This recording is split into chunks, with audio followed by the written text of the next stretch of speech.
And here we are. Happy New Year, Hello. everyone. I want to start off by just thanking everybody who's tuning in and watching us. And as I say, wish everyone a happy New Year. It's already shaping up to be a very interesting year with the events that have taken place in the last few days. So today, what we're going to be doing is talking about how a new year can give you an opportunity to look at things in a new light, and we're really going to be focusing on some of the lies that go on in the world, and the way that truth is twisted and manipulated, and the way that especially recent events have been framed by both sides in different ways, and I think that's a relevant and important point. And more to that, we're going to go into how we conceptualize truth on with regard to the amount of truth that is told, and by which I'm talking about a half-truth or a lie by omission. And so I'm going to ask you, Jen, to answer first of all, like, do you consider a half-truth to be a lie? So in other words, if somebody is telling you something about something that happened and they intentionally leave some parts out, Right. would you consider that to be lying? Well, it's so funny. And one might think that we have this whole episode scripted, and we don't, because you just threw this question at me. I'm going to try to do my best to answer it. I do think that a half-truth is a lie. Because think about it in a really real world, raw example. Think about a married couple, okay? There's one of the partners goes and has dinner with a business colleague. It turns into something that's like flirty. Maybe he invites her to do something afterwards. She ends up saying no, but then she goes home to tell her husband, well, it was a good professional dinner and that was it. It was great. Like, yeah. So that would be a lie. You know, that would be a lie. I can think of some instances in which it's still a lie. Yeah. Like we talked last time about the whole Santa Claus thing, or like not having any cookies or candy in the house or something when you really do. Those are like lies, but with kind of good intention to shield children from the real truth. But there's the lies. I think in the adult world, a half-truth is 100% a lie. And we see this in the media all the time. We see this in politics. We see this in the work environment. We see this within our internal selves. Yeah. We lie to ourselves all the time. And but in the halfway lies, right? Because we justify them somehow. So we can make our brains believe what we want to believe, and we can justify our behavior that's maybe not the best behavior, or habits that are not the best habits, by omitting certain things that are actual truth. So yeah, I think half-truths are lies. And yeah, what do you think? I would tend to agree with you. I think again, as with the last time, there are degrees of that. Let's use your example. The woman simply might be telling her husband that because she's not intending to allow anything to go any further, but she still wants to be able to maintain this particular business relationship because it's a useful relationship for her business, for sake of argument. Sure. And if she was to say something different, if she was to give the whole truth, then she would have it would be very justified for her husband to say, well, I don't want you to speak to this person and do business with this person anymore, which would be completely understandable and completely justified. Sure. Regardless of what her intentions may be. So I think there is and I'm not trying to excuse that particularly here. I'm simply saying that there can be reasoning around that, and potentially what's happening there is you're telling yourself the lie to justify why you wouldn't tell the whole truth. Exactly. It's not in that specific situation. It wouldn't be the husband's issue. Like she is more lying to herself, so she doesn't have to face the actual truth. So don't you think in that situation the husband should know the whole truth? Yeah, I think so. I do think so. I think it's an interesting one because in some circumstances, being a husband myself, I can say that in certain circumstances like that, that there's nothing nefarious behind it. It's not sure. It's not there because there is any intent there or anything actually did happen or anything like that. And therefore, do you wonder? Would you as the husband have an actual problem with that business relationship continuing? Well, it depends on the level of trust, right? On the level of trust, exactly. Yes. And when you make a habit, even if it's internally and no one ever knows about it, self-trust is probably more important, if not equally as important as other people's trust in you. But either way you look at it, continuously, repetitively telling yourself or other people half truths will create distrust in your relationships and within your internal self. And if you're a believer in God, it will take you away from that connection with him. Yes, because the Bible is very focused on truth. Yeah. And very focused on always being truthful. And regardless of what the outcome may be. Right. It's the part that's referenced is what happened to the disciples after Jesus' death, that they were most of them were tortured or horribly murdered and killed because they refused to say that what they saw didn't happen. Yeah, because they were focused on the truth. And, exactly. Yeah. And that's often used as well as evidence, and that it must have happened because who would die for a lie? Right. And so it's or anything they believe to be a lie, at least. And that transfers to everything that we see today too, because truth. Okay, living in truth leads to the most ultimate fulfillment in your life. However, living in truth requires a lot of sacrifice and risk and ridicule and hopefully not murder, but I mean, maybe, but it is what ultimately brings you to fulfillment. Yes. And staying aligned to the truth is incredibly important. And that's why we see so many half-truths and omissions in society and justifications for things that we know are wrong. Yes. And I think for me, the biggest problem with a half-truth is that very often it is not even necessarily a half-truth, is a manipulation of what the real truth was. Great example is the thing that Trump's suing the BBC about at the moment for the Panorama program, where they selectively edited a speech to make it look like he was inciting violence on January the 6th. Yes. By taking the bits out from in between and putting several bits together to make it seem like that's what he was doing. Yeah, and this seems to be because the video, what they showed and the things he physically said at those moments, he actually said their truth, but the way they were put together was designed to make you think something that didn't actually happen. Exactly, and we see this all the time now. And unfortunately, I think Trump was a huge target of all kinds of mixed up media like that.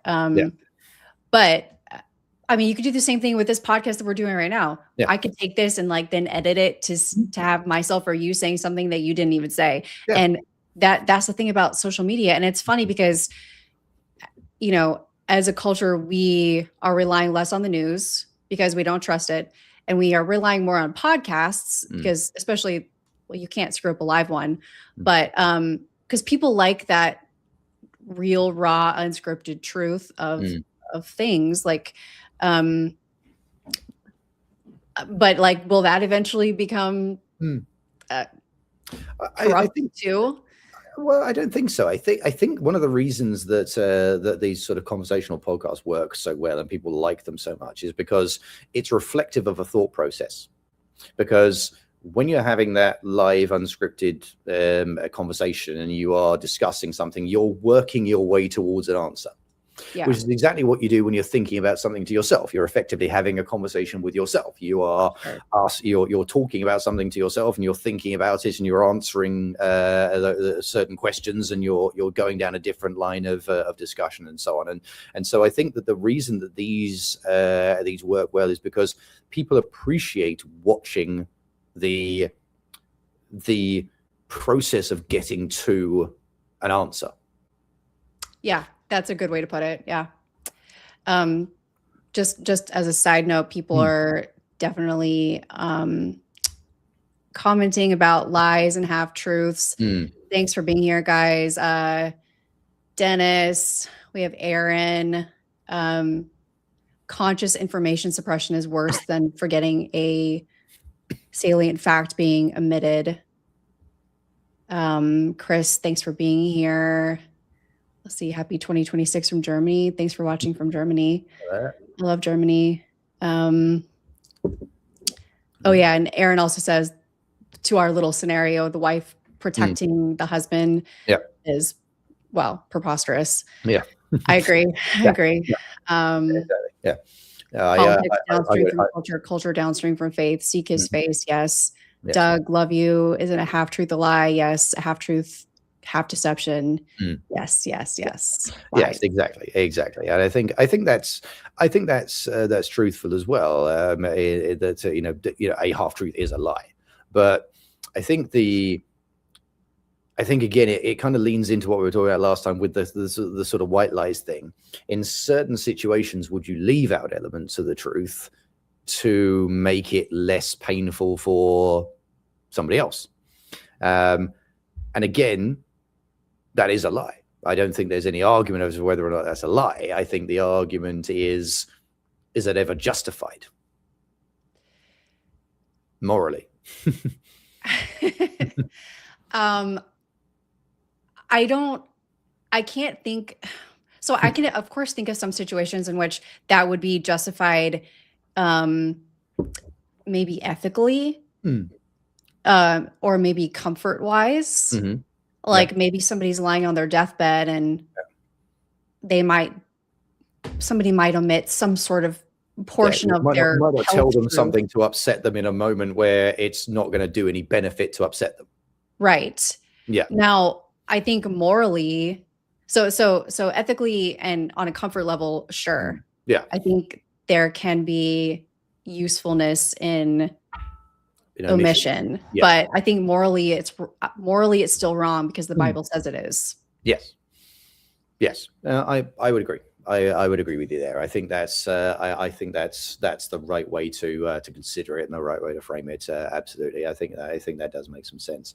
And I want to talk about what happened recently in the news, which actually happened yesterday.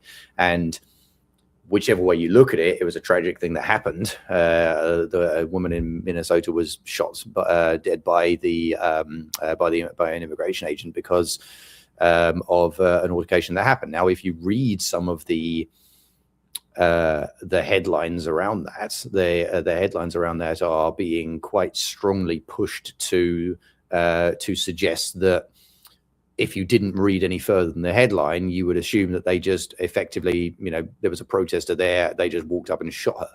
That's what you're being manipulated into believing by omitting the truth.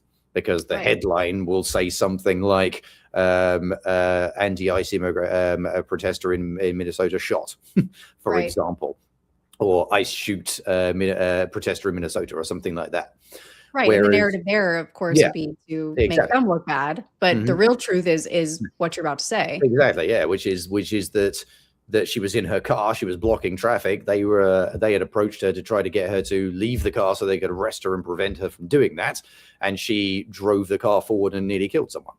Nearly ran over one of the agents there. And, you know, you can argue about whether or not it was, it was too much to shoot her or whatever it happened to be. But the fact of the matter is, if you are going to drive your car as an armed police officer, what are you expecting to happen? You know, it's and so, you know, it's an intentional manipulation of that of the truth there, because the truth is that she was trying to obstruct law enforcement from doing their job. And then went and did something that was easy to construe as a direct threat to the life of a member of that law enforcement by driving a vehicle towards them. It's not in any way surprising what the result was. Right. And if you think about that in a little deeper way, also, like, isn't the main problem that she made herself face ultimately was the fact that she was running away from her own truth because they asked her to move or stop, and she chose to then try to run somebody over. She's fleeing from her own truth. If she, I mean, that's my take on her. Like, it's super unfortunate. Like, it is. I mean, you know, I'm pretty certain that particular ICE agent did not go out that day, you know, with the plan to shoot somebody. You know, and I'm certain she didn't go out with the expectation that she was going to get shot for anything she did. But it's one of those things that happens in a heartbeat moment. And, you know, the entire incident lasted less than 10 seconds. And that's it. But the truth will be twisted.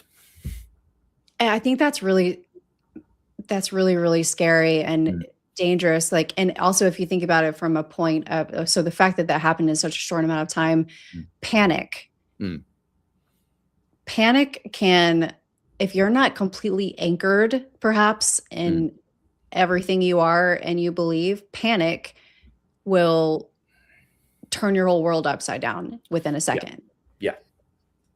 Yes, if you're I think especially if you know you're doing something that's wrong. I think if deep down on a certain level, if you know you're doing something wrong, then you're more likely to panic when you're confronted with the potential consequences of that. Absolutely. I mean, think about it. Even if you think about a little kid, little kids who behave poorly or do something wrong, or like, you know, back to the cookie example, they go in the pantry and steal a cookie when they know they're not supposed to. They will lie out of panic. They will try anything they can to get out of being in trouble. Like, but the same thing happens with adults, just in a different way, you know? Exactly. I mean, children do it all the time, and it's because children are, you know, they're learning where the boundaries are in the world and so on. And part of that is, you know, I remember very clearly the first time my 2-year-old sort of lied, and it's a strange thing to actually watch in a young child, because they, for the first time, discover they can lie. Like, it's a discovery for them. They suddenly realize, hold on, if I just say this happened, mummy or daddy will believe me. And then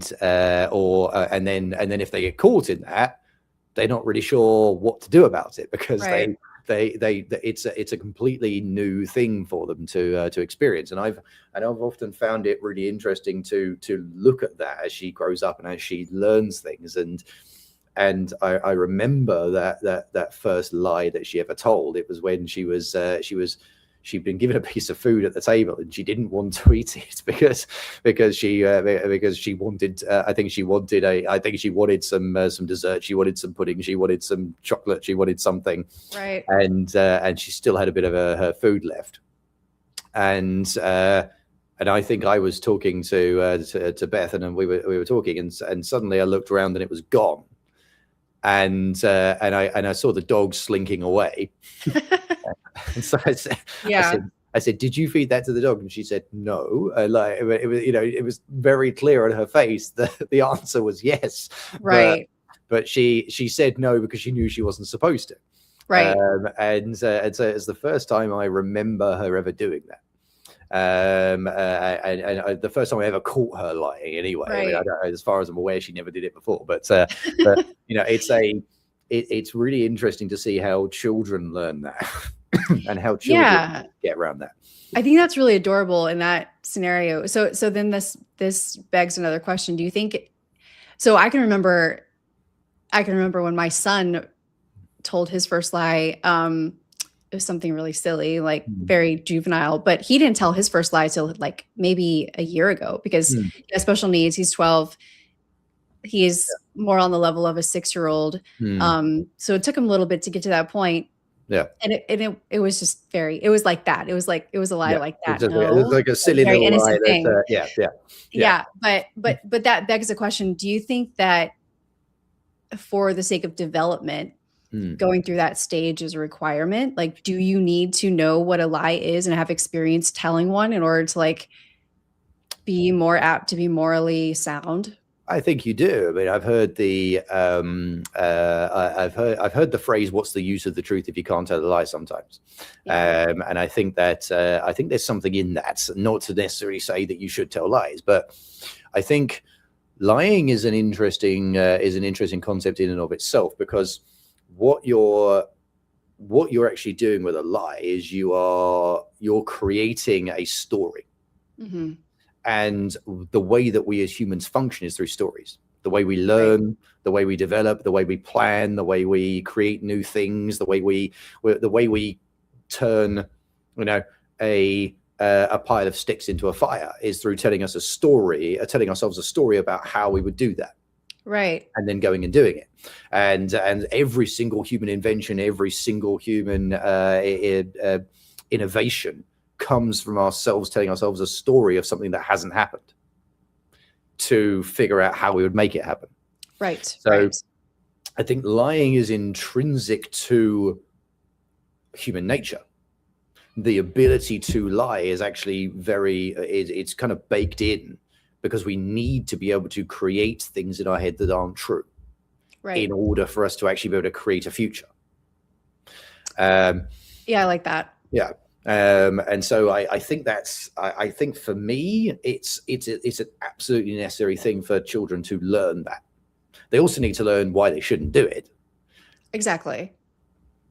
But I think it's an important and vital part of any of development that you do learn that. Yeah, I agree. I agree. I mean, it reminded me about it because she told me that she told me a little lie this morning. Right? She hasn't been feeling well. She hasn't been feeling well the last couple of days, and I got her out of bed this morning. I walked downstairs with her, and she said, "Can I watch TV?" And I said, "No, we don't watch TV in the mornings. You're not allowed to watch TV in the mornings." And she said, "Mummy let me watch TV in the morning yesterday." And I said, "Did she?" And Beth was actually walking into the room at the time, and she said, "No, I didn't." And she sort of with this face on, like, "Oh, I got caught." You could see on her face that she wanted to get something she wanted, and she thought, "Oh, Mummy's not here. I can tell Daddy that Mummy let me do this." Right. And I think you said something key. Like she lied because she wanted to get what she wanted. Okay. So then do you think there are different levels of motivation for lies? And do you think any of them are good motivation, which we've touched on a little bit, but like, I would say most motivation for lies are out of self-protection or like something selfish. Yes, I think they usually are. And actually it's interesting that you touched on sort of meetings and things like that.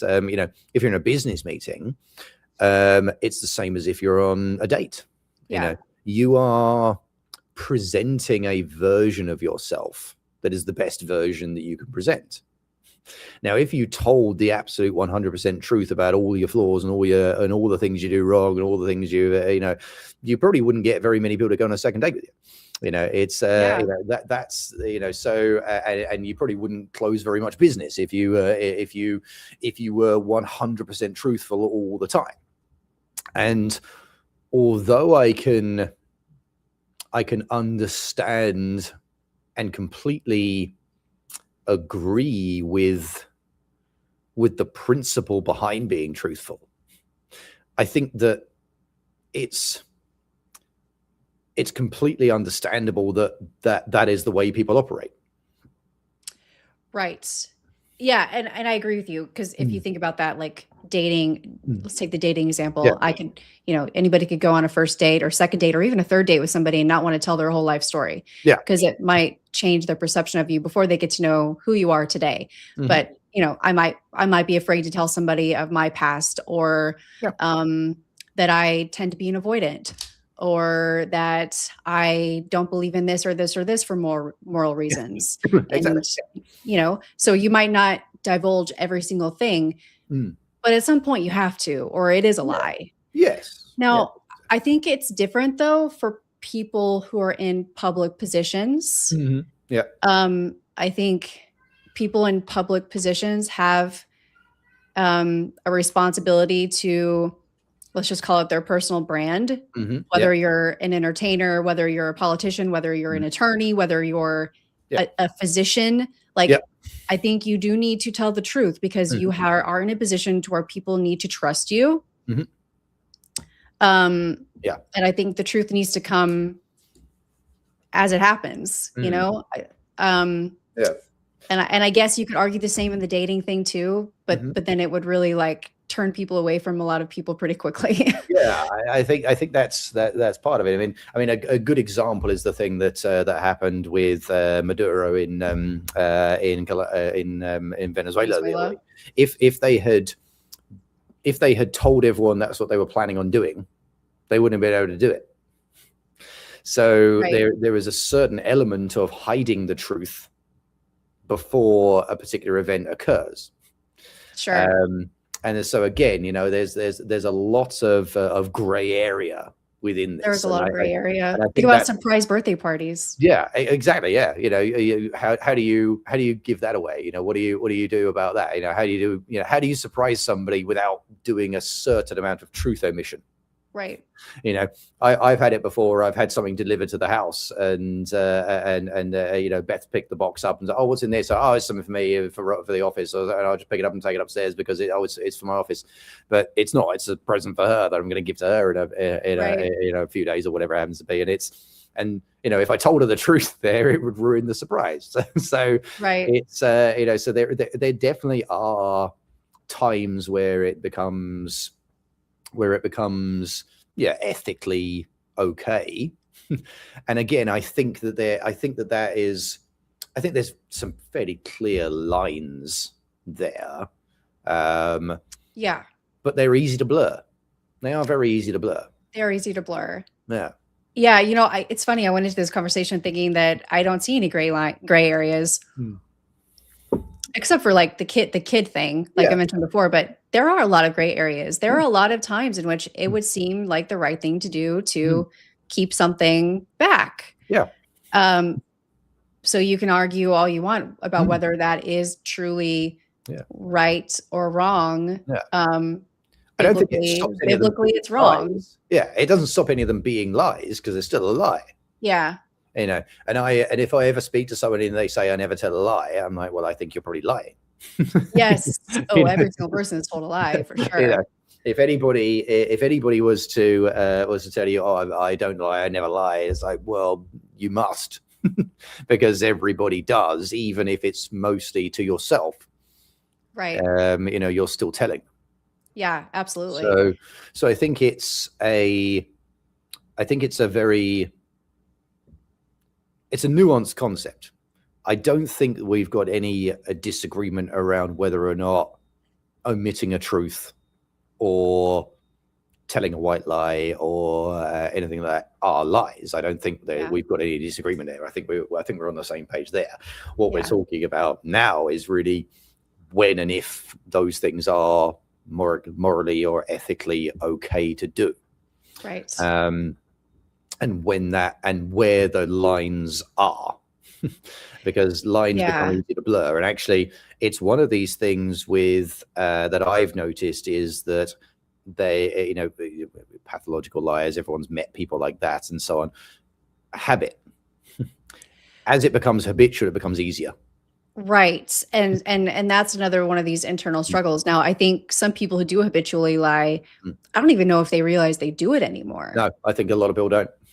And they might think that they're a completely righteous person and justified in whatever they're saying that's actually a lie, because they actually believe it themselves. Yeah.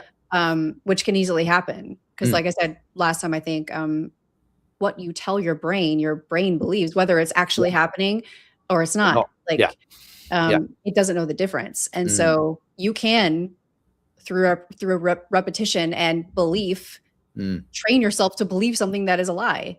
Yes, exactly. And actually, they've been able to show that on lie detector tests and things like that. Whereas if someone has been able to tell themselves a lie often enough to the point at where they believe it, it will not come up as a lie when they do a lie detector test. Because I totally believe that. They believe that. You know, they believe it to be true in their own world. It's true. The brain is fascinating. And it is, and I think that relates quite well to what Aaron's just said here in the chat about, I speak to Jesus Christ every day and he never lies to me. No, but that's because there was only ever one perfect person. That's true. Nobody else is perfect, and that voice is the voice that I think even if you're a habitual liar and if you're a pathological liar and so on, I think even when I lie and I'm lying in, not even like, I can't remember the last time I told any lie that I would even call anywhere near the sort of egregious end of a lie, but I've told lies, everyone has, but even when I'm I'm saying something that's not 100% true, I still know. Yeah. I still know on some level that I'm not being truthful there.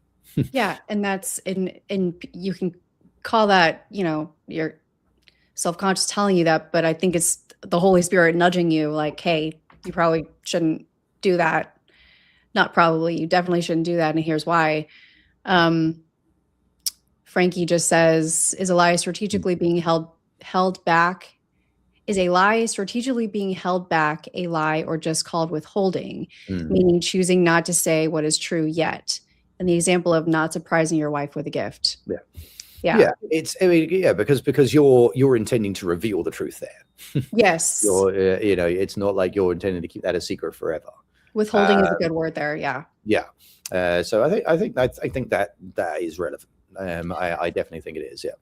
So back to this whole Maduro, Trump, I want to segue that into AI and how AI, because that just made me think so after that whole thing happened, I saw this really funny video. Now it looks so real, right? It looks like it was, I'm sure you saw it too. I don't know. It was Trump and all of his people, they were capturing Maduro, but Maduro was in this Hello Kitty pajamas. Yeah, I've seen it. And they were taking pictures. They've done it like the picture reel at the end of The Hangover, haven't they? Where they're all he's got a cigar in his mouth and they're all drinking around him and everything like that. Yeah. But he's in pink Hello Kitty pajamas and it's hilarious. But but it's so believable. But there are videos like this that are surfacing. I've even seen this used in really good ways that are not comedic. There's some app that I keep, how when you see things and then it keeps telling you things that you might like. So there's this app that keeps popping up on my Instagram that's learning history, but it's AI videos teaching you what actually happened in history so you can remember the stories. That could be really useful. But is AI and the way it's used to create videos, is that for good, or is that all a lie? I don't know. What are your thoughts there? Yeah, I mean, we were talking about this before we came live, didn't we? In that, if AI creates a video, even if it's a video depicting a true event, is it real? Yeah. And suppose that then opens up the whole concept of, is something that isn't conscious, because AI isn't conscious yet, able to tell a lie? Yeah. Okay. And I've been looking at this because we do quite a lot of stuff with AI. Obviously, we do a lot of investment into AI companies and things like that. And one of the companies we work with is a company that's specifically building a utility layer which is designed to eliminate what they call hallucinations from AI, where it finds incorrect information and gives you incorrect information because it's trying to give you an answer. And it opened up a really interesting conversation in that the AI isn't consciously telling a lie. It's trying to give an answer. It's just giving an incorrect one. So lies need intentionality. Right. To be classified as a lie. Okay. Like, for example, if you were to tell me something that you believed was true and it wasn't true, but you believed it was, were you lying to me? No. No, exactly. You were telling me what you believed to be true. Unless I'd already convinced myself that yeah, lie, that original lie was. But in which case you actually already knew the truth. Yeah. If you didn't already know the truth, if you just heard something and you believed it to be true, and then you told someone that thing as if it was true because you believed it to be true, I would not be lying. You're not lying. You're telling someone you believe to be true. It's something you believe to be true, based on your understanding of what is true. Yeah. So if I truly believed the video of Maduro and the Hello Kitty, exactly, I wouldn't be lying. You're not lying. Exactly. Now you can get into whole, being a bit more discerning and being able to sort of, look into things a bit more critically and have some critical thinking and so on like that. But if you're telling somebody something you believe to be true, but it isn't true, then I don't think you're lying. You're lying when there's intentionality. Yeah, I agree. When you're telling you're telling a lie in order to cover up something.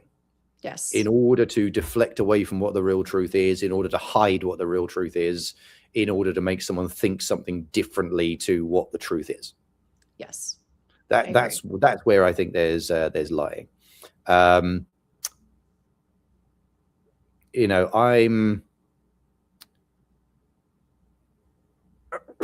the interesting thing is we're working with a film studio at the moment, and one of the things we're talking about there is actors are all professional liars. That's what they do. They professionally lie. That's what they're about.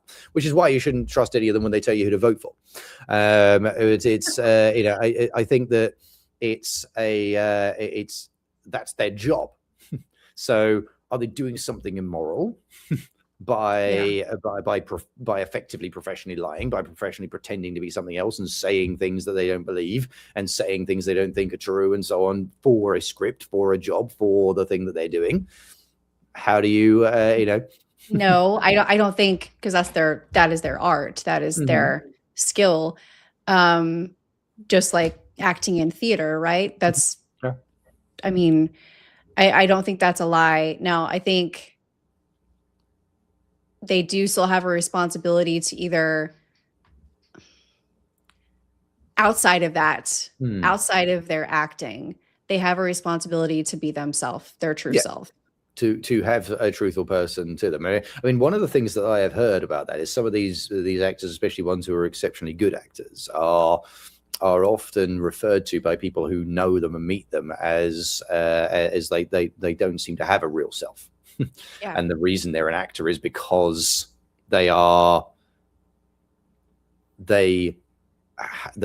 only live through these different characters and so on that they create. They don't who they are underneath is really difficult to define.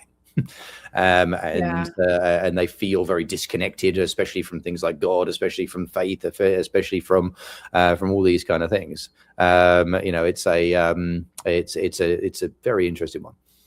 I agree. I know quite a few people in the entertainment industry, but I think in a good way, things are changing in that arena. I think the people that I've become close to in that industry are very truthful, and they actually have even started having a relationship with God again. So I think that's a good thing. And they're even, take Matthew McConaughey, for instance. No, I don't know Matthew McConaughey, but he's like a great example of truth and biblical tradition. Like, he is a great example. Yes. of an actor who can effectively lie on screen and then be a true husband, a true believer, true to himself. Yes, absolutely. And he's talked quite publicly about that as well, which I think is the reason that most people understand that. And I think that's an exceptionally good thing. I think there's a few other actors who are like that as well, and they tend to be the ones who are more Christian and more faithful. Good examples: Chris Pratt, Yes. Mark Wahlberg. There's a few of them who are very much like that and won't work with certain projects and won't work with certain things and so on because of their faith. And I think that's important. No, Frankie, no cigar today. Thank you for. I've got meetings to go out to after this, so I don't want to smell those cigars. But oh, that's funny. That's funny. Yeah. I know. I was actually like secretly hoping you'd have a cigar just on every episode now. Well, I can make sure I've got more of them for the future. I can definitely do that. I have no problem with that whatsoever. Dennis, I like your question about speaking of how lawyers and politicians are paid to lie, because it's true.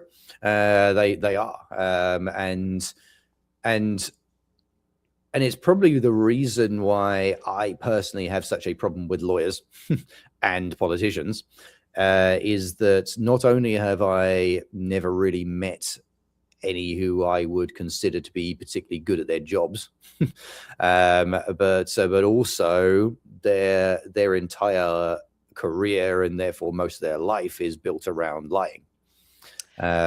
Yes. Yeah. So I can speak to the other side of that. Yeah. I agree with you, but I've been very close with several attorneys, and I actually trust them. But they're like the kind that are litigators. So they're like definitely lying and fighting for maybe things that they don't even believe in, right? Yeah. Whoever pays them, somebody who they don't believe is innocent, for example.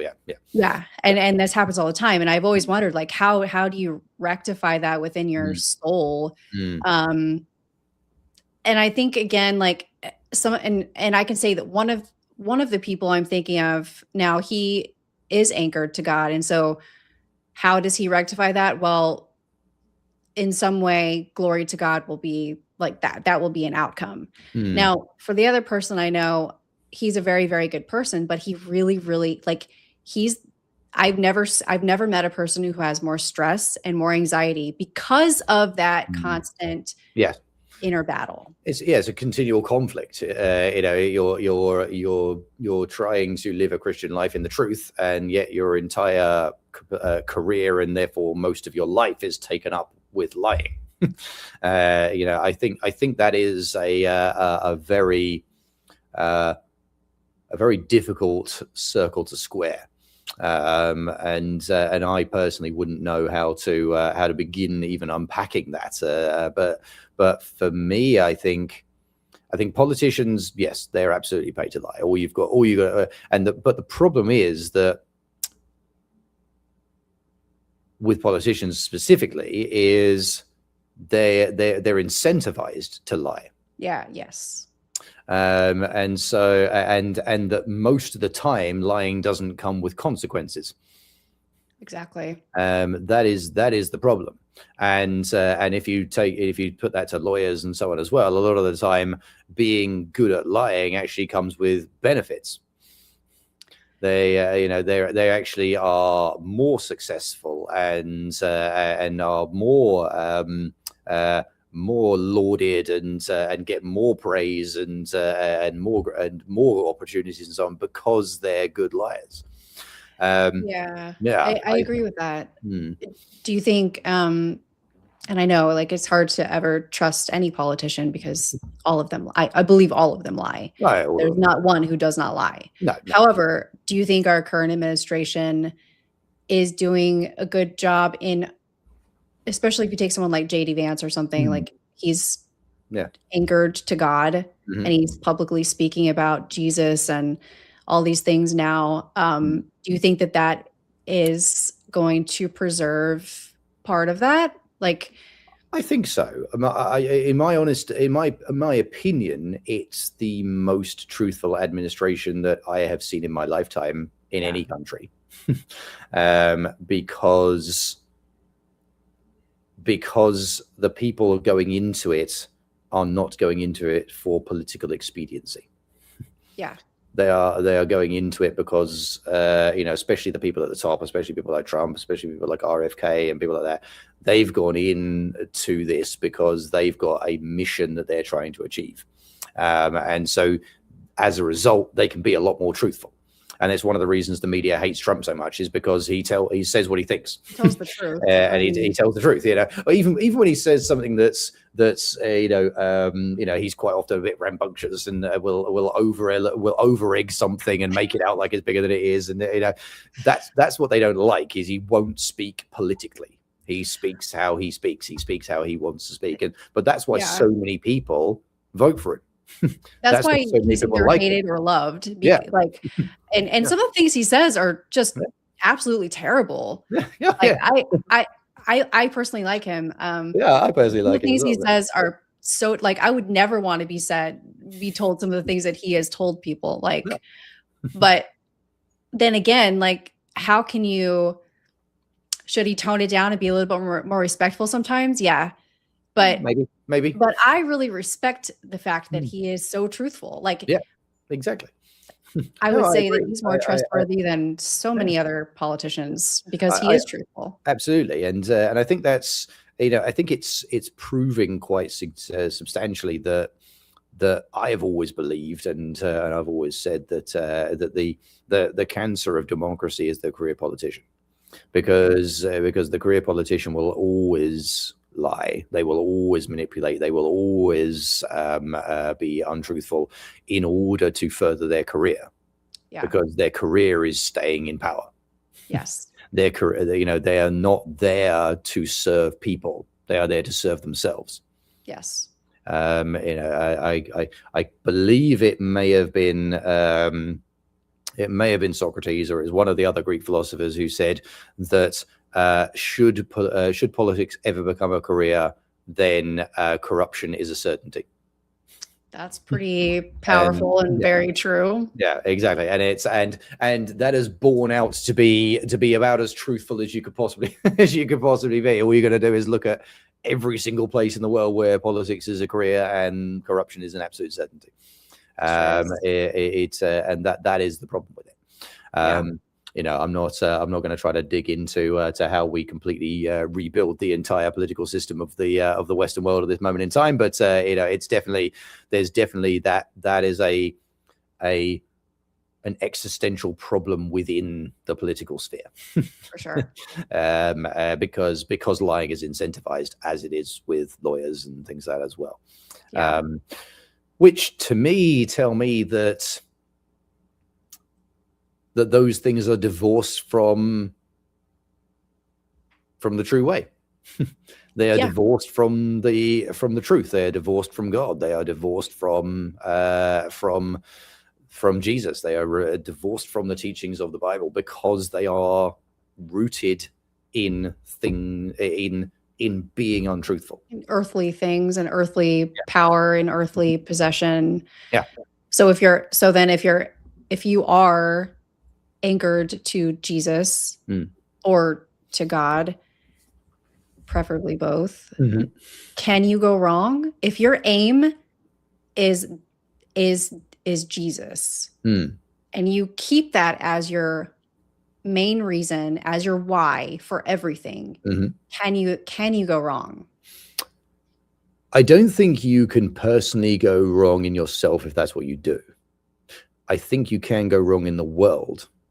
Yes. Because the world is not anchored that way. And there is such a large prevalence of evil and evil acts and evil intentions and focus on the earthly rather than the spiritual or the divine.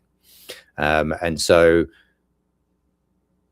you will probably live a life that you can be very happy with, but you may not ever be able to get yourself to a position where you are able to influence the world in a good direction.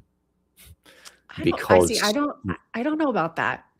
I'm not saying that's 100%. I'm saying that I think that will have an impact on some people. They will not be able to climb those ladders without having to play the game that is required to climb them. Well, yeah, when you're thinking about the power ladders and the corporate ladders, yes, I think in order to reach the top of most of those things, not all of them, like I can think of companies like is Interstate Battery is a very Christian company. I think some companies in it's maybe perhaps different, but yes, mostly you're going to have to be part of some sort of corruption in order to get to the top. Yes, and that's what I'm trying to say. There is that you are required to play those games to achieve the outcomes that you want, because the power structures are so set up to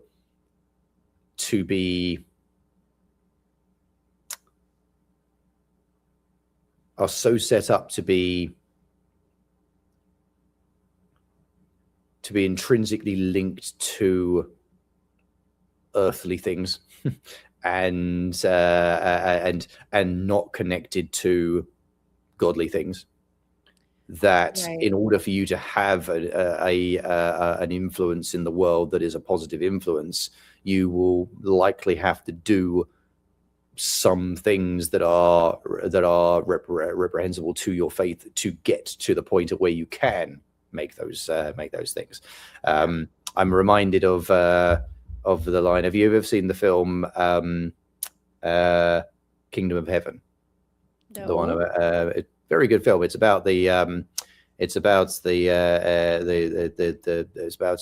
Jerusalem in the and the Crusades and so on. There's a point in there where the main character is being pressured by others to kill the man who's going to become king, because he's a terrible person and he's going to take them into a war and he's going to cause all sorts of problems. And so they're saying, take him out and we'll make you king and you'll be a better king, and it'll be and we won't have any of these things happen.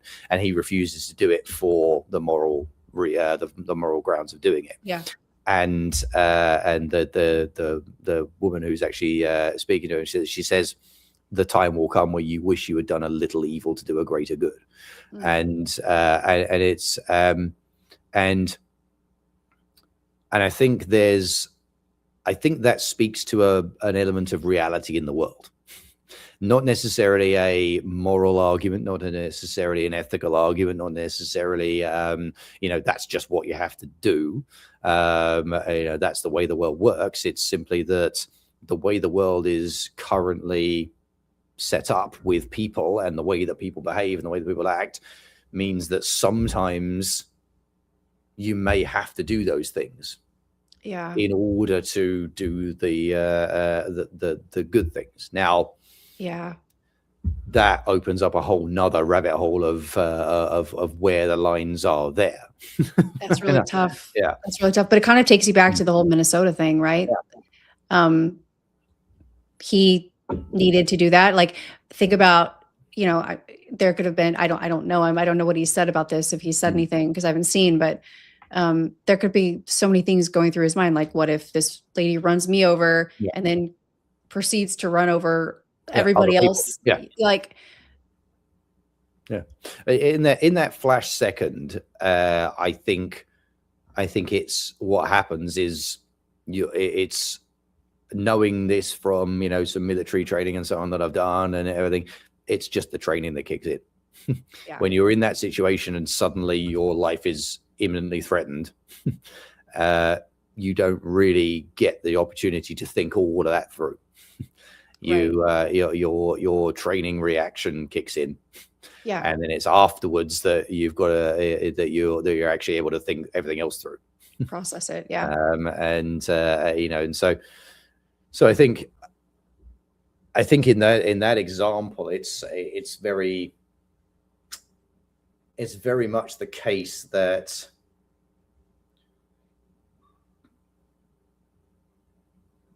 whichever way you look at it, whichever side of it you're on, it's a regrettable incident. Sure. No, there isn't. I don't know very many people on the right who would say, well, she deserved to die. Of course not. but there are plenty of people who have already heard on the left saying that the ICE agent deserved to be run over. And there are probably some people on the right who are saying she deserved to die, but I haven't seen many of them yet. But I do think that most people who are reasonable would say, yeah, we wish that didn't happen, that hadn't happened. Right. However, there is clear attribution of where the blame should lie there. And I think that's the and again that comes down to what's true. Right. What is the truth? The truth of the matter is you did something that made an armed law enforcement officer fear for their life. And if you do that, what are you expecting to happen as a result? Exactly. And everybody knows that. Like, everybody knows that. I mean, you would think so anyway. Yeah. Most people would know that. Yeah. It is really unfortunate though. But it is. And sometimes unfortunate things happen. Just like, Jesus couldn't perform miracles on everybody, and he chose not to for certain reasons. Yeah. Just like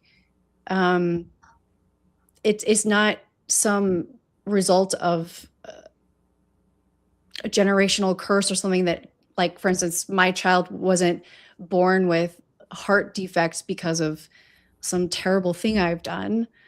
Certain things happen and things are unfortunate. But I think the key is truth and glory to God. Yes. And I think that I've never agreed with the statement in general of everything happens for a reason. But I think everything happens with the opportunity for you to give it a reason. Yes. For you to make it matter. Yes. And make it either a negative or a positive. Yes. It is your choice at that point in how you take any given struggle that you have. Mm-hmm. Yeah. Yeah. I can't remember where it originated from, but it's life is not what happens to you. It's what you choose to do with what happens to you. Yeah. Which is why they say life happens for you. Yeah. That's real talk. Like, life happens for you. It's all about opportunities. Exactly. So. I think so. And my genuine feeling here is that one of the problems is the way that truth has been manipulated to get to the point where certain people have bought things that they have bought a lie and now they're living it. So, going back to the same example we were just talking about, that woman was there because she has bought the lie that these are illegitimate government Gestapo style agents rounding people up illegally and unfairly and so on and so on, which is completely untrue. Right. But that's the lie that she's bought. That's the lie that she has bought and believes in her own mind. And when you think like that,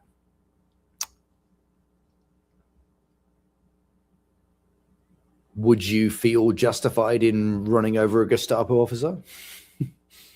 Well, yeah, and that's the problem. No, but yes, theoretically, yes. But the thing is, like, she believed that lie, wholeheartedly, and that again speaks to the fact that I think I said this at one point. I believe all people are innocent. Now, I think evil is a construct that grasps the souls of people who let it. And then they believe the evil instead of the good. I think everybody has to try to, most people, I think, try to convince themselves they're good people, whether or not they're doing terribly bad things all the time or not. A lot of them will try to convince themselves they're good people. There are a few who absolutely 100% know they're on the side of evil and they're doing evil things. But yeah, I think most people who are on the wrong side of things, who have bought into the lies, who are doing things that are clearly evil, have have justified it to themselves, whether that's through genuinely listening to lies and taking them on board, or whether that is through lying to themselves. Yeah. I agree. Yeah, and I think that's where it becomes difficult. It's how much do you lie to yourself? Yeah. That will ultimately tell you that's a really important question. How good. That's an important question. Yeah, because that will ultimately guide what happens in your life. Yeah, and it's an important question, I think, to ask yourself now at the beginning of the year. Yeah. Because a lot of this whole new year, new you is such BS, I think. Of course it is. Just like resolutions are, because resolutions are not yeah. Why do you need to wait for the special time of year to change your behavior? Yeah, no, it's just simple things that need to be done and things that need to be X'd out of your life and things that don't. But I think it's a good time to reflect, what is your actual truth and what truths are you hiding from? Yeah. And how can you change your life according to the actual truth instead of what you have bought into, or really assess every part of your life and determine what truth you're actually hiding from. Yeah, perfect. Well, I think that's a great place to end it today. We've got a minute over on the stream. Look at that. We could probably have gone longer, but thank you everybody for joining us. Really appreciate you all being here, all of your comments and getting involved. Really been great. Thank you. Please do tune in next week. We'll be on the same time next week.